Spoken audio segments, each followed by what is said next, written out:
Welcome sa Tagalog Manhwa Recap.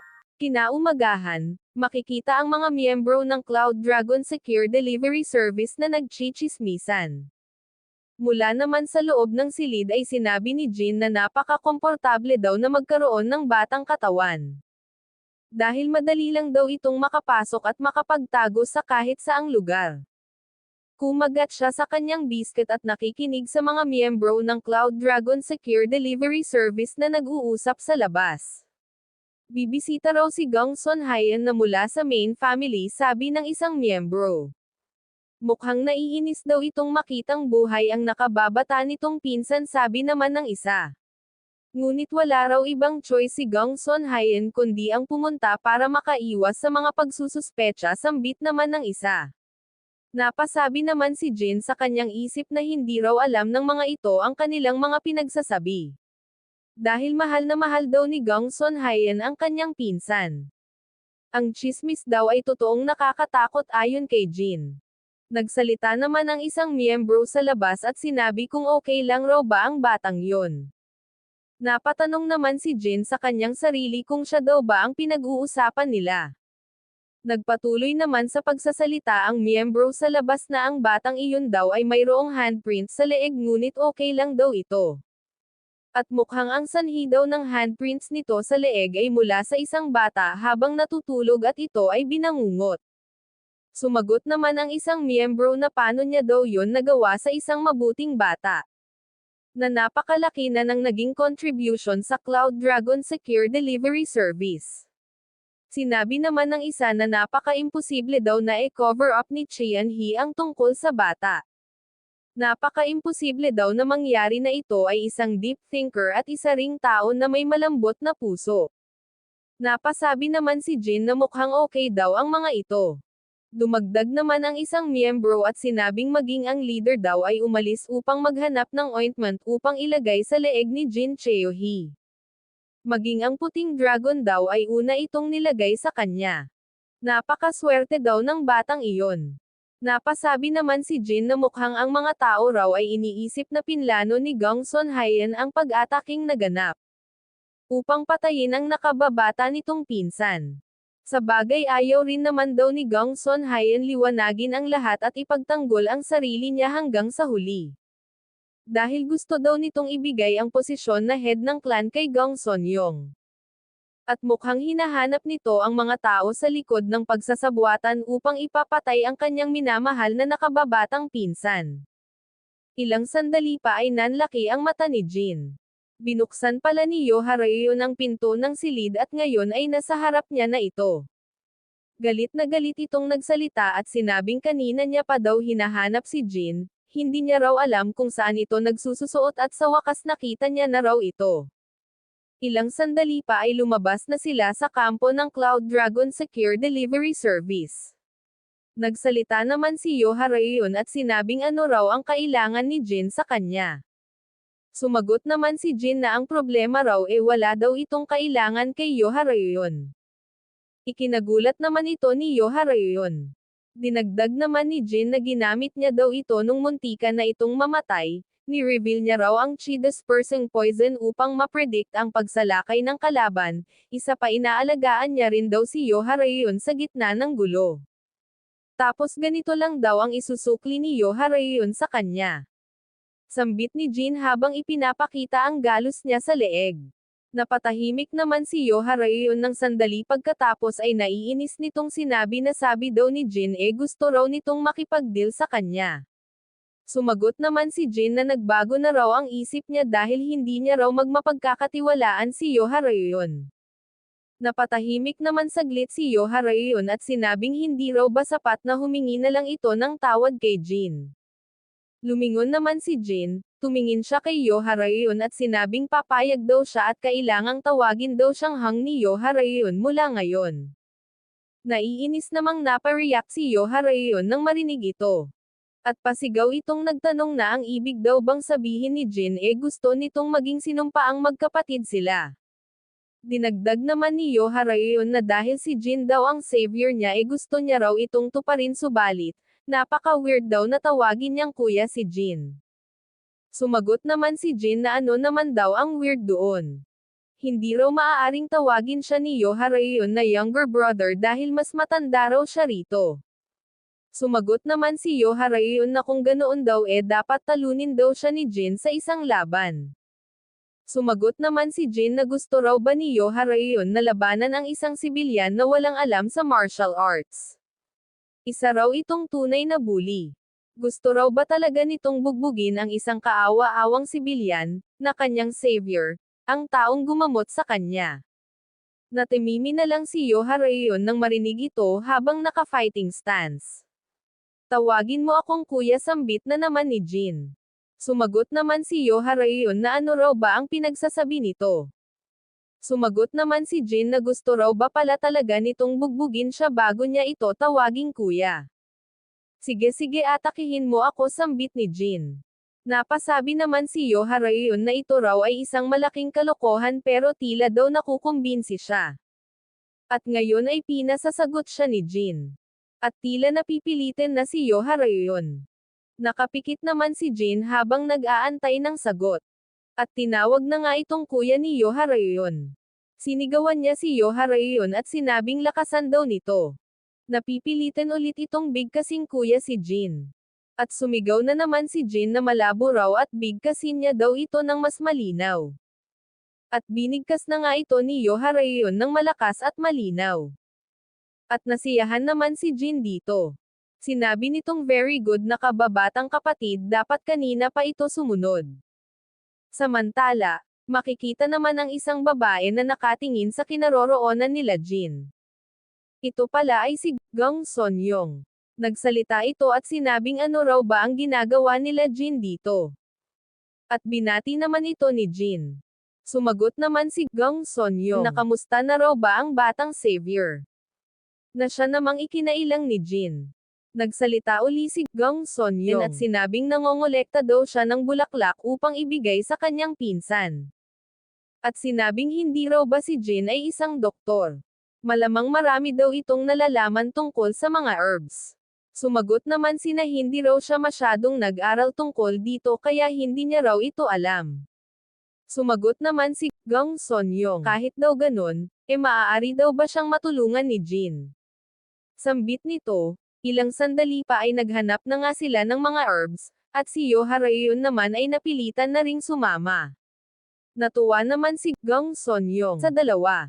At magmula nga roon ay naging magkapatid ang turingan ni Jin at ng munting Demon King na si Yoharayon.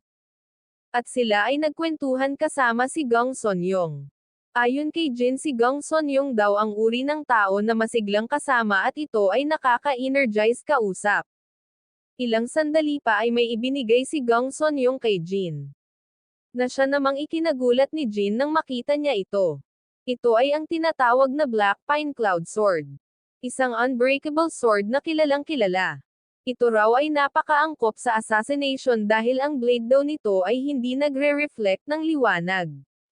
Kaya naman nagsalita si Jin at sinabi niya kay Gang Sonyong na hindi niya raw ito matatanggap. Nagulat naman si Gang Sonyong nang marinig ito. Nagsalita naman si Gang Sonyong siya raw ay hindi pa nakakabayad sa utang niya kay Jin dahil sa ginawa nitong pagligtas sa kanyang buhay. Sumagot naman si Jin na yun daw ay tapos ng bayaran ng Noble Clan. Sumagot naman si Gang Sonyong na iyon daw ay isang reimbursement lang mula sa kanyang pamilya at hindi galing sa kanya. Dinagdag naman ni Gang Sonyong na ang Black Pine Cloud Sword daw ay hindi naakma sa kanyang swordsmanship ngayon, kaya kung hindi daw ito tatanggapin ni Jin isasauli niya lang din daw ito sa clan. Kaya mabibigyan daw siya ni Jin ng pabor pag ginamit niya ito.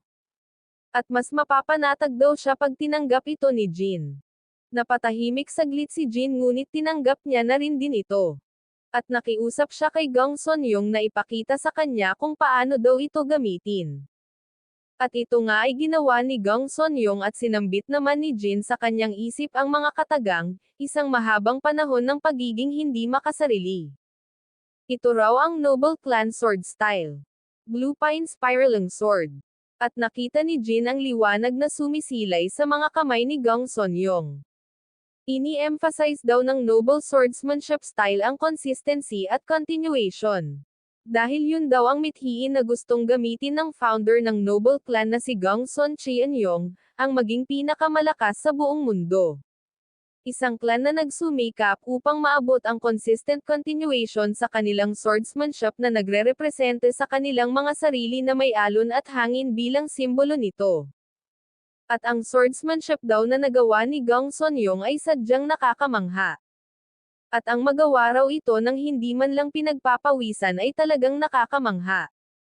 Kaya naman sa murang edad kinikilala na raw ito bilang genius at expert. Ang counter rin ang pinakamalakas na atake ng kalaban sa pamamagitan ng kaunting puwersa ay ang pundasyon ng swordsmanship ng Noble Clan.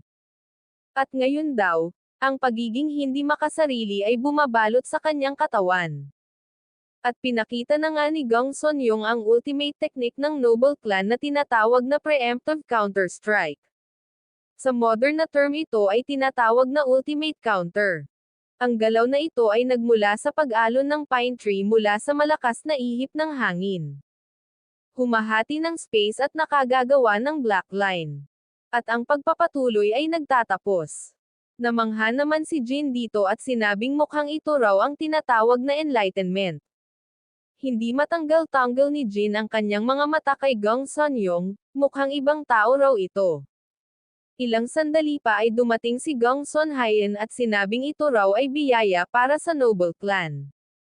At kinongratulate nito si Gongsun Yong sa kanyang pagiging Grandmaster.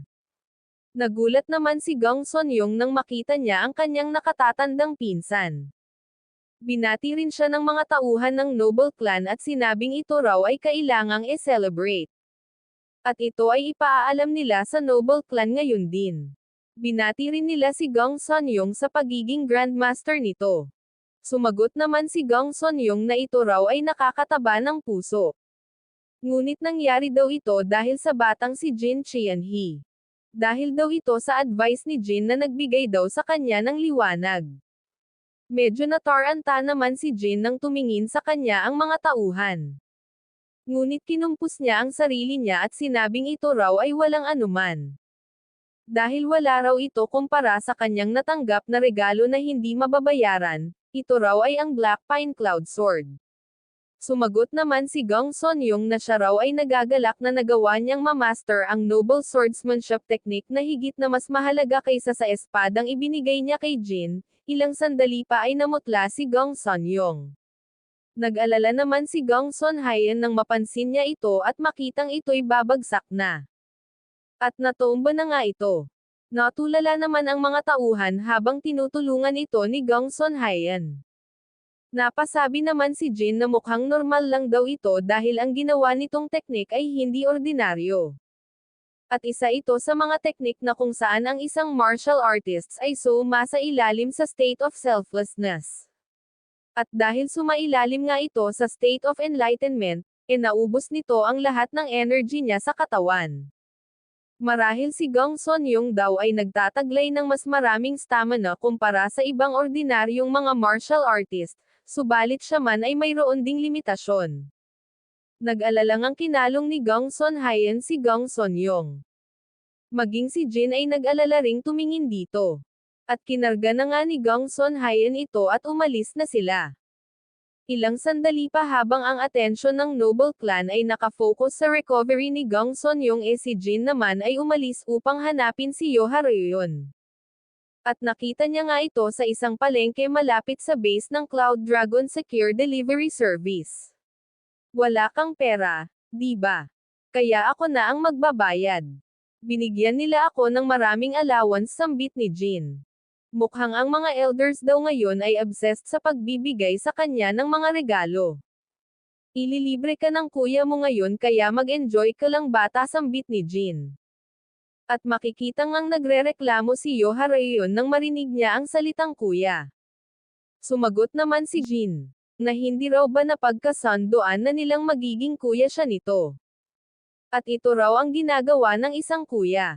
Medyo nag-aalangan naman si Yohareon ngunit tinitigan lang ito ni Jin at napasabi sa kanyang sarili na mukhang hindi pa rin daw tinatanggap ni Yohareon na maging kuya siya nito.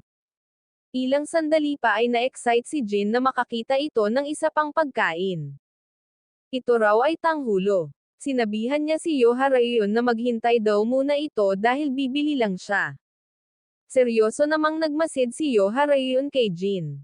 Ilang sandali pa ay nagulantang si Yoharayon. Bigla pala siyang binatukan ng isang lalaki. Nagulat naman si Jin nang makita nito ang mga tao na biglaang nagtipon. Mukhang mayroong nagaganap. Ang makipag-away sa isang bata. Ang mga taong yun ay kakaiba sambit ng isang tao. At nang tiningnan ito ni Jin ay nagulat siya sa kanyang nasaksihan. Agresibong sinuntok ng isang lalaking mayroong matipunong pangangatawan si Yoharayon ngunit napakadali niya lang itong iniwasan. Gumanti si Yoharayon gamit ang kanyang siko at marahas nitong inatake ang kalaban na tumama sa katawan nito. Halos mawindang ang kalaban sa lakas ng ataking ginawa ni Yoharayon. Sumigaw naman ang kasama nito at sinabing ang lakas daw ng loob ng batang ito na hamakin sila ng ganito. Kaya umatake uli ito ngunit sa hangin lang tumama. Binigyan lang ito ni Yoharayon ng isang cold stare at binigyan ito ng isang malupit na combo. Na siyang nagpatumba sa lalaki. Samantala ang isang kasama naman nito ay hindi makapaniwala sa lakas ni Yoharayon. Napasigaw na lang ito nang makitang aatake na naman si Yoharayon na ngayon ay nababalot na ng malademonyong aura.